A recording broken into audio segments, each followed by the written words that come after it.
Hello, Violet here, second generation homeschooling mom of 3. I have an 8-year-old, a 5-year-old, and an infant. Today I wanted to share a series of architecture books for kids that we have really enjoyed. So let's get into it.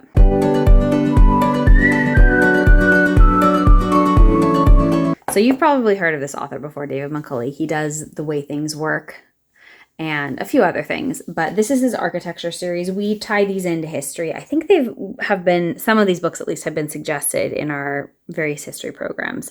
But I thought when we first got these, I was not sure. The first time we checked this one out, because this is the first one we checked out, I was not sure how my kids would respond to it because it's pretty in-depth and it's all in black and white, but they loved it. They thought it was really interesting. He does a really good job of making this into a story about the construction of whatever it is. This one's pyramids. So yeah, they thought this one was fascinating. So now we check out all of his books whenever they tie in with our history curriculum. So pyramid, city, this is an ancient Roman city. And the first few are kind of all set up the same way. So we did those two for ancient history, and then we did castle.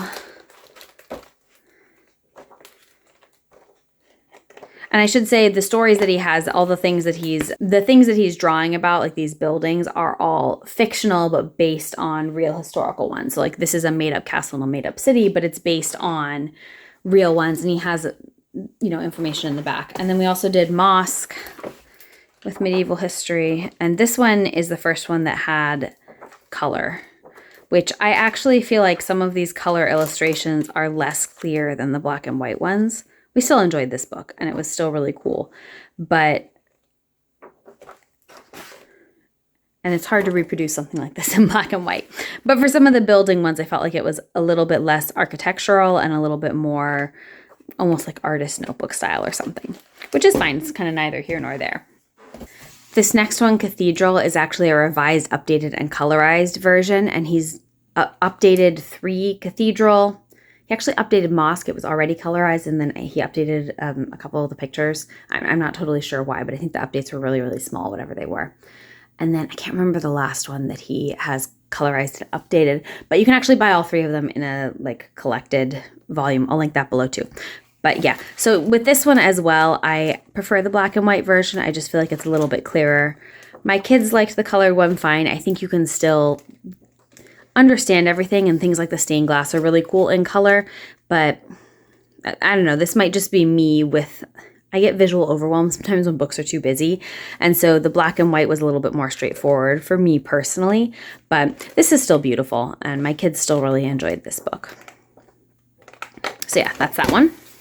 This next one, though, I did not enjoy the style of ship. I actually didn't read this to my kids just because I felt like the pictures in it were unclear, like they're kind of muddy. So I might bring this in this year just kind of as a fun supplement. But it's also set up different from the other books. The other ones are stories about these fictional things being built. This one's set up like a diary entry of these people discovering and restoring this old ship. So I don't know. We probably will do this one eventually, but I just haven't read it to my kids yet because it's a bit different from the other ones. We haven't gotten there in history yet, but mill. We live in a part of the U.S. where there are a lot of mills. So I have to read this one and see how we've done a lot of, we've gone to the national parks that are mills and things like that and seen the mill buildings and all of that stuff. So I think my kids probably would still enjoy this, but I'm not sure how much it's going to overlap with the mill stuff that we've already done. I think the mills are really interesting, so I would be totally up for reading this to my kids as well. I just don't know how much mill stuff they're interested in. This next one is Unbuilding, and it's Skyscraper, the Empire State Building. And so it's taking it apart essentially to see how it was built. So this obviously is not a fictional building. This is a real one. But I thought this was really interesting, kind of dissecting it and showing how all the pieces were put together. And then the last one is in a similar vein. It's underground, and it's showing you everything that's going on below a city, all the infrastructure you need. So we haven't done this one yet. This one's probably the most technical in terms of architectural details because they talk about why you need foundations and how to set up water pipes and things like that. So I also don't know. I keep saying I don't know if my kids are going to be into these, and then we read them and they love them. So we'll certainly try this one. I think this one's really interesting. This, I think, was the first one that I read when I was a kid. But yeah, so that's David Macaulay's architecture series. And they've been a really good supplement for everything that we've been studying in history. So I hope you found this helpful. I will link everything in the description box below. I am an Amazon affiliate, so if you click on an Amazon link and make a purchase, I do receive a small commission. Thank you for watching.